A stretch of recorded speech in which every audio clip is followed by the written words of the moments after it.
Hola queridos amigos, bienvenidos a esta quinta lección ya del curso bíblico. Mira, ya vamos 5 lecciones del curso bíblico. Tanto a los amigos de YouTube, a los amigos de Instagram, siempre tenemos esta bonita oportunidad de aprender algo más de la Biblia. Esto fue una sugerencia de todos ustedes de poder tener un curso bíblico. Vamos a tener esta primera temporada, ya estamos en la quinta lección. Quiero recordarles que las lecciones, las 5 lecciones, están colgadas en mi canal de YouTube, Padre Ramón Zambrano. Ustedes entran ahí, el canal de YouTube Padre Ramón Zambrano, y ahí está las 5 lecciones en video, curso bíblico en video. Y también, como apoyo a esas 5 lecciones, hay una pequeña síntesis escrita, un escrito ya en mi página web, padreramon.com. Y ahí, padreramon.com, y ustedes encontrarán las 5 lecciones escritas una síntesis para que ustedes trabajen. También hay un apartado que dice curso bíblico. Entonces, repito, las 5 lecciones colgadas en el canal de YouTube, en el curso bíblico, y una síntesis escrita de las 5 lecciones para que ustedes trabajen ahí en mi página web www.padreramon.com. Muy importante, gracias a todos ustedes, su participación, sus opiniones, sus sugerencias, nos ayudan a crecer mucho más en esta experiencia. Yo siempre he insistido mucho que este curso bíblico pues es un abrebocas, un pretexto para que nos encante la Biblia, para que nos guste un poquito más la Biblia, pero también para tener unas herramientas adecuadas, unas herramientas que nos sirvan para que podamos abordar la Biblia, de una manera adecuada, de una manera espiritual, de una manera veraz, ¿sí? Para que no utilicemos la Biblia como fundamentación de nuestros caprichos o de nuestras maneras recortadas de ver las cosas o de nuestras maneras fanáticas. Porque algunas veces, si no tenemos las herramientas adecuadas, perdemos la fe o empezamos o obligamos a la gente a que si la Biblia dice así, así es y punto. O sea, una interpretación demasiado rigorista, sin cultura bíblica. Si no se tiene cultura bíblica, si no se tienen los principios en los cuales fue construido el lenguaje de la Biblia, la historia de la Biblia, la historia de ese pueblo con Dios, pues entonces nuestra fe va a ser siempre muy artificial. Y en eso hay que tener mucho cuidado. En esta quinta lección, luego de presentar algunos trazos necesarios para aprender de la mentalidad bíblica, vamos, a partir de los criterios estudiados en las 4 lecciones pasadas, aplicarlos en el primer libro de la Biblia. ¿Cómo se llama el primer libro de la Biblia? El Génesis, ¿sí?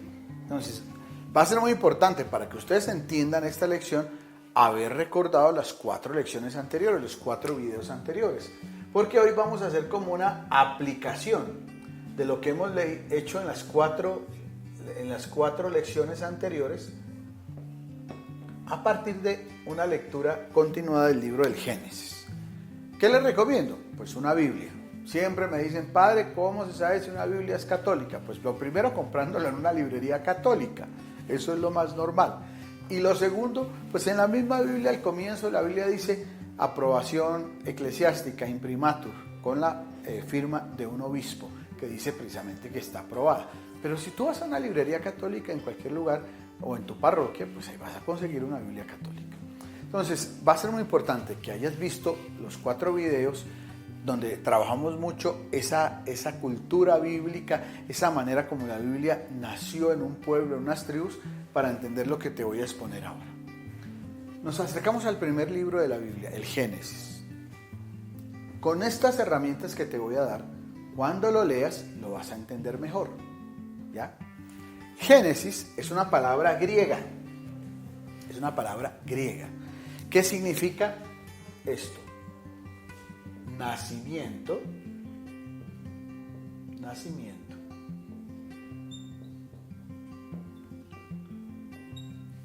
O también significa origen.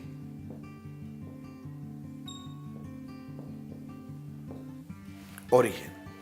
Nacimiento u origen. ¿Ya? El primer libro de la Biblia fue llamado así porque en él se encuentran las narraciones sobre los orígenes del mundo, de la humanidad y del pueblo.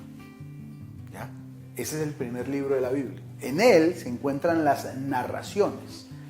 Ya la palabra indica que son narraciones, son versiones. ¿Sobre qué? Sobre 3 realidades: el origen del mundo, de la humanidad y de los pueblos. De pronto, podríamos pensar que dichas narraciones son historias en el sentido actual.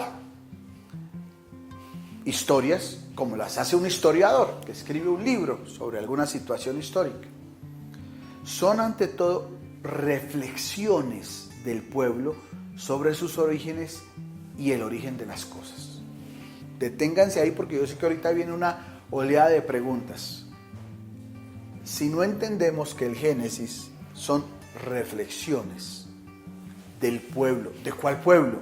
Pues el pueblo de la Biblia, de ese pueblo, de esas tribus que luego se consolidaron como un pueblo y como un reino, sobre sus orígenes. Es como si ahorita tú en tu país, en México o aquí en nuestro país, empezamos, ¿de dónde venimos?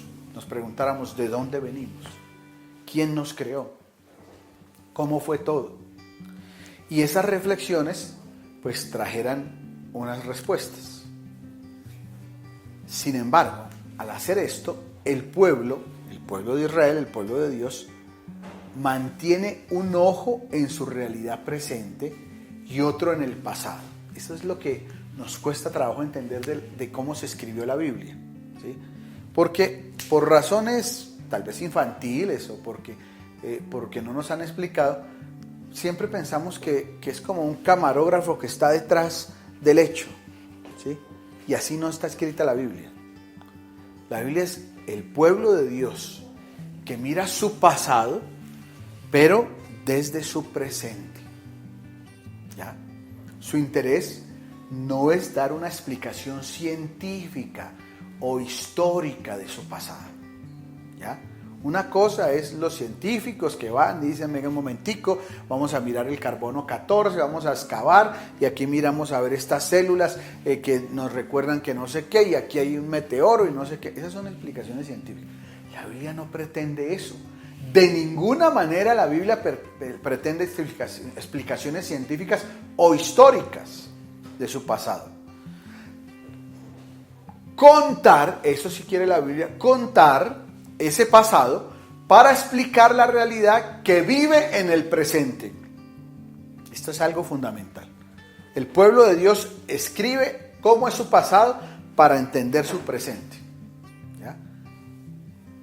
Tal vez por la influencia de muchos pueblos, si miramos las historias, ¿se acuerdan en el colegio cómo nuestros profesores nos contaban las historias de nuestros antepasados, de nuestros indígenas?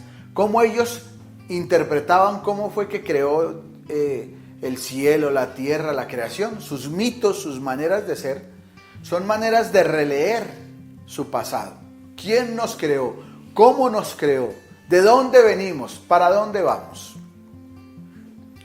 Atención, pero aunque no sea historia propiamente dicha, debemos decir que el contenido es mucho más profundo, porque busca analizar lo que sucede en lo más profundo de la historia y de la vida. Todas las narraciones sobre los orígenes del mundo, sobre los orígenes del hombre, sobre los orígenes de los pueblos, no pretenden solo decir queremos llegar hasta el primer hombre, sino como pueblo, cómo fuimos y cómo vamos a ser. Esa es la intención de estas narraciones. Estas narraciones no pretenden decir Adán, pero un momentico, Adán tenía barba, medía 1,80 y Eva tenía pelo mono y medía... No, eso no le interesa a la Biblia. Necesito saber cuál fue el primer hombre de la tierra. Caramba, eso es imposible. Ni la ciencia ni nadie va a poder identificar cuál fue el primer hombre de la tierra. Porque es que a la Biblia no le interesa saber cuál fue el primer hombre de la tierra, sino que eso que somos, humanidad, hombre, mujer, humanidad, Dios lo creó. Para el hoy, eso es lo que nos interesa. La especulación exacta, que algunas veces es como el criterio morboso de alguno que otro, y Caín cómo era, y Abel cómo era, y el árbol del fruto de la vida era de coco, de aguacate o era de qué. esas son preocupaciones distractoras que ni la Biblia pretende responder a eso, ni nadie le va a responder. Y si usted se entretiene en eso, pues ahí perdimos totalmente. No es el interés de la Biblia, ¿ya? De esta manera, el texto busca mostrar los fundamentos y las estructuras fundamentales de los acontecimientos y de las realidades que se producen en todo tiempo y lugar. Los fundamentos, ¿sí? El Génesis, fundamentos.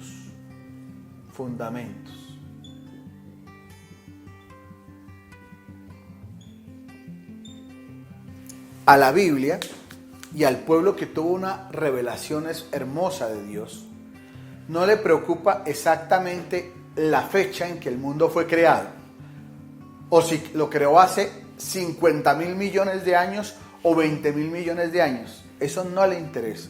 Lo que interesa es que Dios fue el que la creó. Ahora para nosotros, visto como pueblo, cuando vemos la naturaleza, cuando vemos las montañas, sabemos que Dios creó esto para que compartiera con todos. Pero cuando vemos situaciones de explotación de los recursos naturales, de personas que cogen los recursos y destrozan las montañas y contaminan los ríos de mercurio para coger un poquito de oro y enriquecerse ellos, ahí entonces aparece una teología de la creación. Caramba, esto que es para todos no es para que uno solo se lo parrandee. Esa es la intención de la Biblia, releer la historia desde ahí, ¿ya? No enredarse en cositas pequeñas. Y la serpiente que tentó a Adán era de 2 metros o de 1,50. ¿Y por qué antes hablaban las serpientes y ahora ya no hablan las serpientes?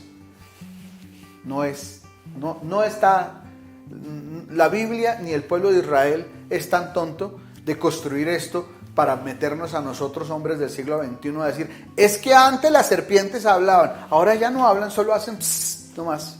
No, esa no es la intención.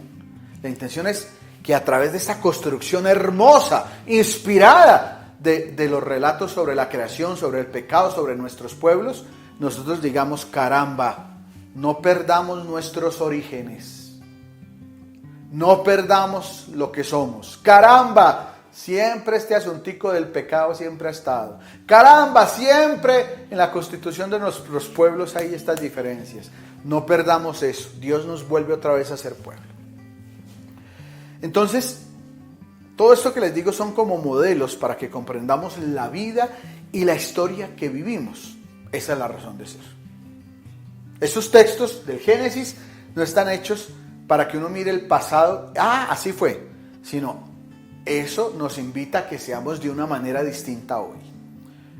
Por ejemplo, tenemos la experiencia del mal. Pero ¿qué es el mal? ¿Qué es el mal? ¿Cómo explicarlo en su raíz? No tanto en el tiempo, sino en sí, en la realidad más íntima del mal. ¿Sí ven? O sea, no interesa, no se enreden en que Adán estaba desnudo y Eva estaba desnuda y eso no les daría frío ahí en ese bosque que estaban desnudos y no se maltratarían las paticas ellos desnudos y la serpiente como que no los picó. No se enreden en esas cosas que son un poquito infantiles y medio de ciencia ficción. Lo que pretende el relato es decir, miren dónde está la raíz profunda del mal. ¿Dónde está? ¿Ya? Eso lo vamos a ver ahorita. Entonces, a partir de esto, vuelvo a insistir que a partir de las 4 lecciones, ahora estamos haciendo una apropiación de esas 4 lecciones, abordando el primer libro de la Biblia, que es el Génesis, que significa nacimiento, origen, y que quiere que nosotros recurramos a los fundamentos de dónde somos, nos preguntemos de dónde somos, de dónde venimos, el mal y todas estas realidades. Entonces podemos distinguir 2 grandes partes en este libro. Este libro tiene 2 grandes partes, ¿ya? La primera parte, cuando ustedes lo lean, esto después anima a que ustedes lean el Génesis ahí sí con estas clases para que lo entiendan. La primera parte es del capítulo 1 al capítulo 11. Génesis del 1 al 11 es la primera parte, los 11 primeros capítulos.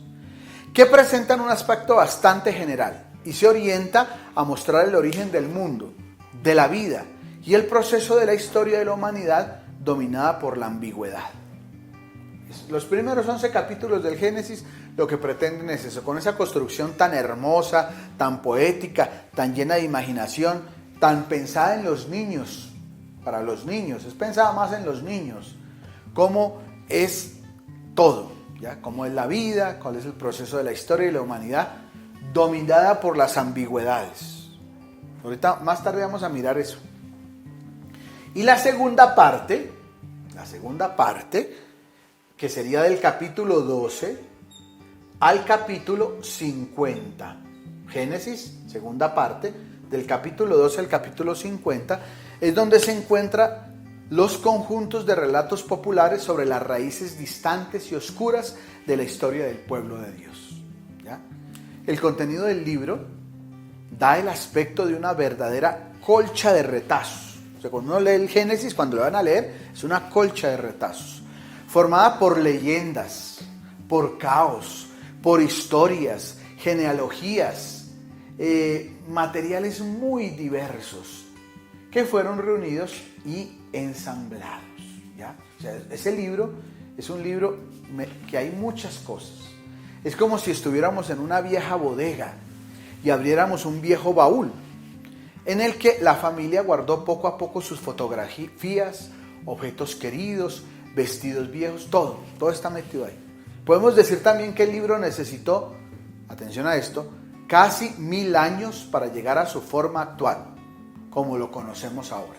1000 años. Ese libro del Génesis, ustedes ven allá, con esos 50 capítulos, 1000 años para que llegara a la forma actual que nosotros lo hemos leído. Básicamente hubo 3 momentos importantes en la construcción de este libro del Génesis. El primero fue en el año 971 al 931 con el rey Salomón. Esa fue una primera parte de ese libro. El otro periodo es del año 800 al año 700, cuando cuando el pueblo ya no era el reino de Salomón, sino cuando estaban exiliados en Babilonia. El exilio en Babilonia. ¿Sí ve? O sea que ese libro fue construido en diferentes etapas. Y el otro periodo, ¿sí?, que es el del 586 al 400, aquí era cuando eran reino, aquí era cuando estaban esclavos en Babilonia, y aquí es cuando se devuelven, el posexilio, o sea, cuando regresan otra vez a su tierra, ¿sí? ¿Ya? Todo esto se demoraron escribiendo el libro del Génesis, o sea, diferentes épocas, ¿ya? Eso es importante que lo sepamos. ¿Por qué? Porque si no, pues no vamos a entender el asunto. En estos 3 periodos, las antiguas tradiciones fueron recogidas y unidas según un hilo conductor que en cada uno de los momentos buscaba enfatizar una determinada concepción religiosa y política vigentes en esas épocas. Para que entendamos esto, basta que recordemos que cada vez que hay un cambio de régimen político, por ejemplo, cambian un gobierno en determinado país, al mismo tiempo se da una revisión de la historia del país que mira a fortificar y solidificar el nuevo régimen. De acuerdo a todas estas etapas, pues hay como una insistencia en el libro del Génesis. Eso requerirá un análisis más específico de los capítulos, pero es importante que tengan ustedes esa clave. Para este fin, se escogen determinadas tradiciones y se dejan de lado otras. Se hacen pequeños retoques aquí y allá y se cose todo con un determinado hilo. Eso fue lo que sucedió en el libro del Génesis. Ya son diferentes etapas, diferentes momentos, diferentes situaciones. Vamos ahora a acercarnos a las 3 partes del Génesis. Vamos a acercarnos a las 3 partes del Génesis. Del 1 al 11 decíamos, el mundo y la humanidad. Cuando usted lea el capítulo 1 al 11, encontrará eso, el mundo y la humanidad. Del 12 al 36, las raíces del pueblo de Dios. Y del 37 al 50, Dios actúa mediante los acontecimientos. ¿Ya? Eso es lo que muestra el Génesis. Cuando usted vaya a leer el Génesis, dice, va a leer los primeros 11 capítulos. Nos va a mostrar cómo ese pueblo de Dios mostró los orígenes del mundo y la humanidad. Luego va a leer el capítulo 12 al 36, las raíces del pueblo de Dios, Abraham, Isaac y Jacob. Del 37 al 50, la historia de José, que fue vendido por sus hermanos y luego subieron a Egipto y allá entonces llegaron los acontecimientos, la vida. Lo que debe ser prioritario es conseguir que la lectura del texto bíblico nos lleve a las mismas preguntas que se hacía el pueblo de Dios y que también son importantes para nosotros hoy. Es una tarea importante que conozcamos las raíces de la humanidad y la del pueblo de Dios, pues también nosotros somos seres humanos y pertenecemos al pueblo de Dios. O sea que cuando leemos el Génesis lo que entendemos es ese pueblo cómo vivió, cómo entendió las cosas, porque nosotros como pueblo también las tenemos que vivir. En el comienzo del Génesis, por ejemplo, esto es una cosa sencilla, en el comienzo del Génesis hay dos narraciones de la creación. Pertenecen a épocas distintas y reflejan situaciones y problemas diferentes. Esto es una pequeña y sencilla explicación para que ustedes se animen a leerlo. No más, en el comienzo ya hay dos narraciones. La de Génesis, el capítulo 1, del versículo 1 hasta el capítulo 2, el versículo 4. Ahí está una narración, la humanidad cumbre de la creación. Este es el primer relato de la creación, nació en el exilio de Babilonia, ¿ya? Y es obra de sacerdotes.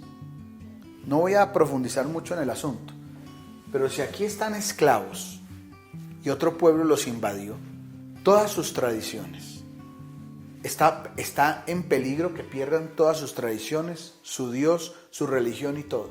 Entonces por eso los sacerdotes del Antiguo Testamento, del pueblo de Israel, acentúan mucho en esto las fechas, los días, los 7 días de la semana, que en el tal día descansó Dios, que en tal día hizo tal cosa, que en tal día era tal otra. Porque ellos lo que pretenden con esta primera narración del capítulo 1 es decir, no se nos olviden nuestras tradiciones, no se nos olviden que hay un día para descansar y que ese día es para honrar a Dios. No es que están de esclavos y están tentados para querer los dioses babilonios. Entonces la intención de aquí es, Dios nos creó y Dios nos creó de manera justa. Estamos de esclavos y esto no es lo que quiere Dios. Dios no quiere que seamos esclavos, ni que tampoco nos perdamos porque estamos en otro pueblo con otras tradiciones, perdamos nuestras tradiciones. O sea, hay una intención real cuando hay este primer texto de ahí, ¿ya? Entonces el origen del universo se estructura sobre el esquema de la semana. La creación se desarrolla gradualmente y en forma ascendente hasta llegar al hombre en el 6º día. ¿Sí ve? Tiene una intención, ¿ya? El otro relato de Génesis es el 2, 4b, 25. ¿Sí ven? Aquí nomás, en esto nomás tan sencillo, estamos viendo que hay dos relatos escritos, que si usted los lee corridos y sí, ¿cómo así que hay ahí dos momentos históricos distintos? Sí, hay dos momentos históricos distintos. Este relato del capítulo 2 es anterior al primero, fue escrito de primeras, pero en la Biblia lo colocaron de segundas. Este relato fue el primero que construyeron, porque fue en el tiempo del rey Salomón. Aquí ya son reino, aquí no son los esclavos, aquí son reino, primero fueron reino. Y aquí ya hay una producción literaria y cultural. Pero hay un problemita, que Salomón se trajo una cantidad de ídolos de Egipto. Se casó con mujeres. ¿Se acuerdan que Salomón se casó con un jurgo de mujeres? Entre ellas muchas de Egipto, que traían sus propios dioses. En Egipto la serpiente, por ejemplo, es un signo de esos dioses. Y el acento de las religiones de Egipto, de las mujeres de Salomón, es que el faraón es un dios. Eso es inaceptable para un israelita, para alguien que ha construido su vida a partir del verdadero Dios.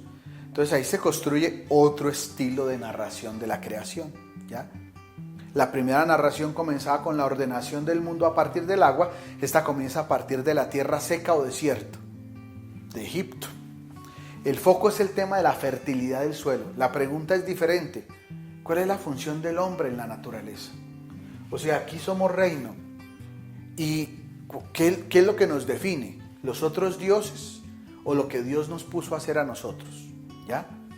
Luego viene en Génesis 3 la ambigüedad humana, el pecado de Adán y Eva, de Caín y Abel. Luego en Génesis 4 la ambigüedad de la historia, ¿ya? Ustedes vean el Génesis 4 y dan cuenta de eso, una cantidad de peleas, de Noé, de todos los pueblos. La historia está llena de fragilidad. De Génesis 12 al 36, recuerden, son grupos que se inscriben la historia del pueblo. Son grupos que eran clanes y que volvieron otra vez a instalarse en una tierra fértil. Dios actúa mediante los acontecimientos. En Génesis 37 al 50, la historia de José. No me detengo en esta última parte porque ya les expliqué en las últimas 2 lecciones esa historia de las raíces del pueblo. Génesis 12 al 36 y Génesis 37 al 50. Para terminar, entonces, les invitaría a que leyeran el Génesis a partir de estas claves que hemos recibido.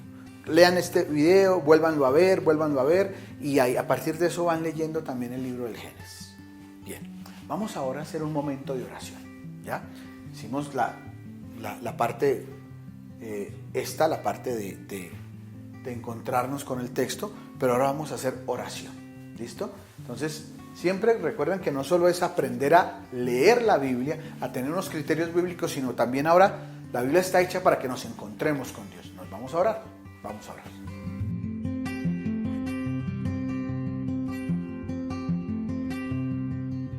Bueno, mira, todo esto que hemos leído, que es muy interesante, muy apasionante, y es una cosa, es un barniz, ¿no? Es un barniz. Uno podría ya decir, uy, ya con esto que hicimos de curso bíblico sobre el Génesis, soy experto en el libro del Génesis. No. Esto requiere mucha lectura, mucha bibliografía. Ahí en la lección quinta, recuerda que en mi página web voy a colgar, ahí queda colgada una síntesis de esto que te dije hoy. Pero esto no te debe preocupar, ni te debe asustar. La Biblia no es para asustarse. Algo tan hermoso que se demoró tanto tiempo en escribirse, pues tenemos toda la vida para leerla, para meditarla, para orar con ella, pero sobre todo para descubrir la finalidad de ella. Y es que estemos aquí en este momento de oración ante el Señor, ¿cierto? Prendes tu velita, colocas tu altarcito, tu Biblia, porque la Biblia sobre todo no es solo para estudiarla, la Biblia es para orar, es decir, para que en esa palabra, como lo fue capaz de hacer el pueblo de Dios, yo también sea capaz de dejarme interpelar por ese Dios. Y el pueblo, como se dieron cuenta ustedes en diferentes momentos de su historia, pues relee su pasado. ¿Por qué llegamos a este momento? Perdemos muchas veces nuestra identidad y tenemos que decir, vámonos para atrás para mirar cuál era el propósito de Dios. Esa es la razón de ser del libro del Génesis. Frente a un momento de historia del pueblo, el pueblo fue con Salomón, llegó a ser un reino, no llegó a ser unas tribus, sino un super reino. Pero Salomón fue infiel a Dios y trajo muchas mujeres que traían sus propios dioses. Y entonces iban trayendo ellos el dios de la fertilidad, el dios del Nilo, el dios de los faraones. Y eso pues obviamente lo que hacía era que se perdiera lentamente la identidad. Y después ese pueblo ya después de algunos reyes se dividió y terminó una superpotencia como Babilonia cogiéndolos de esclavos y les acabaron todas sus tradiciones. Entonces ahí en esos momentos de crisis ellos vuelven otra vez a revisar qué pasó. Que no se nos olvide quién fue el que nos creó, quién está con nosotros, que no se nos olvide a causa de nuestros propios males, que no se nos olvide nuestra identidad. Entonces yo quiero que oremos con un texto que está en el capítulo 11. Les había dicho que los primeros 11 capítulos como que tratan de revisar quiénes somos, de dónde venimos, de dónde viene el mal que no es solo individual, sino es colectivo. Entonces yo quiero que hagamos oración con el texto de Génesis, el capítulo 11, la torre de Babel, ya que hablamos del Génesis, ¿ya? Voy a compartirles el texto, voy a leer el texto. Dice así: todo el mundo era de un mismo lenguaje e idénticas palabras. Al desplazarse la humanidad desde Oriente, hallaron una vega en el país de Senaar y allí se establecieron. Entonces se dijeron el uno al otro: vamos a fabricar ladrillos y a cocerlos al fuego. Así el ladrillo les servía de piedra y el betún de argamasa. Después dijeron: vamos a edificarnos una ciudad y una torre con la cúspide en el cielo, y hagámonos famosos, por si nos desperdigamos por toda la faz de la tierra. Bajó Yahvé a ver la ciudad y la torre que habían edificado los humanos. Y pensó Yahvé: todos son un solo pueblo con un mismo lenguaje, y este es el comienzo de su obra. Ahora nada de cuanto se propongan les será imposible. Bajemos pues, y una vez allí, confundamos su lenguaje, de modo que no se entiendan entre sí. Y desde aquel punto los desperdigó Yahvé por toda la faz de la tierra, y dejaron de edificar la ciudad. Por eso se llamó Babel, porque allí embrolló Yahvé el lenguaje de todo el mundo, y desde allí los desperdigó Yahvé por toda la faz de la tierra. Palabra de Dios, te alabamos, Señor. Solo uno puede entender este texto desde lo que hemos meditado y orado en estas 5 lecciones de Biblia. El pueblo, que eran tribus, van descubriendo que hay otros pueblos, con otros idiomas, con otros dioses, con otras culturas. Y que siempre hay como una gran tentación, cuando ellos ven que hay otros reinos, o que ellos mismos se van haciendo reino, de edificar cosas, de construir torres que toquen hasta el cielo.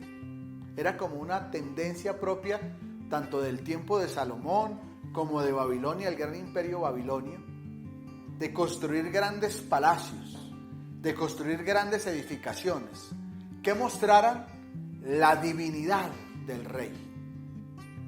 Entonces, ellos como pueblo se daban cuenta de que sí, se mostraba al rey súper divino, lleno de oro y lleno de unas grandes torres y palacios y mármoles y perlas preciosas, pero que ese rey se le olvidaba quién era Dios y fácilmente oprimía a su pueblo, haciéndole y obligándole a través de impuestos, a través de esclavitud, para que ellos pudieran hacer sus grandes edificaciones. ¿Sí ven? Eso suele suceder hoy también. El mundo de hoy, claro, hay esclavitud hoy, pero hoy también los grandes bancos, los grandes poderosos expresan su grandeza con sus grandes edificaciones. Detrás de eso hay una esclavitud, hay un mal pago de salarios, hay una explotación y hay división. No se puede hablar el mismo idioma, porque cuando uno se quiere creer más que Dios, inmediatamente rompe no solo con Dios, consigo mismo y con los demás. Entonces aquí no solo hay una explicación básica de por qué otros hablan otros idiomas, sino hay algo detrás, una crítica muy fuerte, seguramente a Salomón, seguramente a los reyes de Babilonia, sobre la raíz del mal. Siempre detrás de la raíz del mal está construir la vida al margen de Dios. Es lo que nos muestra este texto. Vamos a hacer una torre que llegue hasta el cielo. Vamos a edificar ladrillos y esto vamos a ser famosos porque va a ser la más alta. Como los bancos, hoy ya no son las iglesias las más grandes ni las más altas, son las torres de los bancos, ¿ya? Las torres de las multinacionales. Esas sí se ven desde muy lejos. El gran poder, nos sentimos más que Dios. Entonces este texto es una fuerte crítica, ¿sí?, a sentirse más que Dios, edificando para gloria de sí mismo y no para la construcción de los demás, para la solidaridad con los demás. Yo quiero recordar un texto muy lindo del Evangelio, que es como una antítesis de esto. Jesús está con sus discípulos y con mucha gente y no tienen qué comer. Y Jesús le dice a ellos, denles de comer. Y los discípulos le dicen, hay un muchacho que tiene 5 panes y 2 peces, no más. Y que pongan eso ahí, que todo lo compartan. Y cuando todo lo comparten, se hace el milagro de la multiplicación. ¿Sí ven? Es como una antítesis. Dios quiere que Él nos ayude a todos a construir, a poner de nuestra parte.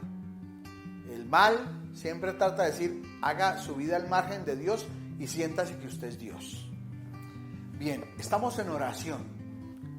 ¿Por qué no le pides al Señor que te ayude a pensar qué actitudes y qué cosas en tu vida se parecen a este texto de la Torre de Babel? ¿En qué momentos te sientes más alto que el cielo, que rasgas el cielo por tu gran virtud, por tu gran belleza, por tu gran inteligencia, por tu arrogancia? ¿En qué momento tú te sientes más como estos de la Torre de Babel, donde te sientes que estás por encima de todos? Y haz memoria de que en esos momentos también pasa lo mismo. Te confundes a los demás y ya no hablas el mismo idioma. ¿Cuál es el mismo idioma? El idioma del amor, el idioma de la solidaridad, el mismo lenguaje. Hay que hablar el mismo lenguaje. Entonces, vamos a hablar con Dios. Habla con el Señor y dile que de tu corazón y de nuestro país y de nuestra comunidad, esa tendencia que hay también en los gobiernos, en los estados. Hoy tenemos mucho funcionario público muy super yuppie, muy tecnócrata. Y los tecnócratas son un problema porque hablan 10 idiomas, les gustan mucho las encuestas, les gusta mucho la investigación, son inteligentísimos y hasta ahí todo va bien. Pero son tan inteligentes que se les olvida que por encima de ellos está Dios, no que ellos están encima de Dios. Entonces terminan volviéndose personas inhumanas. Ministros, gobernantes, empresarios tecnócratas que dicen, las encuestas dicen que la plata se da aquí y no se da aquí. Entonces acabemos con la vida, promovamos el aborto, la eutanasia, porque las encuestas dicen que hay muchos viejitos, entonces en las investigaciones esos viejitos van a gastar mucha seguridad social. Luego, conclusión, acabemos con todo. Se te olvida quién es Dios y que tú no eres Dios. También en muchas situaciones nos puede pasar lo mismo. Padre amoroso, te damos gracias porque nos has creado con amor, porque nos has creado para que todos seamos un pueblo donde compartamos los bienes. Sabemos también que ahí está el mal, que nos quiere hacer sentir que no necesitamos de ti. Un mal que está en el corazón nuestro y que libremente nos aparta de ti y que libremente nos hace sentirnos menos personas, menos familia. Que estas historias del libro del Génesis nos ayuden a recuperar otra vez nuestra confianza en ti, la fe de nuestros padres, la fe de Abraham, la fe de Isaac, la fe de Jacob.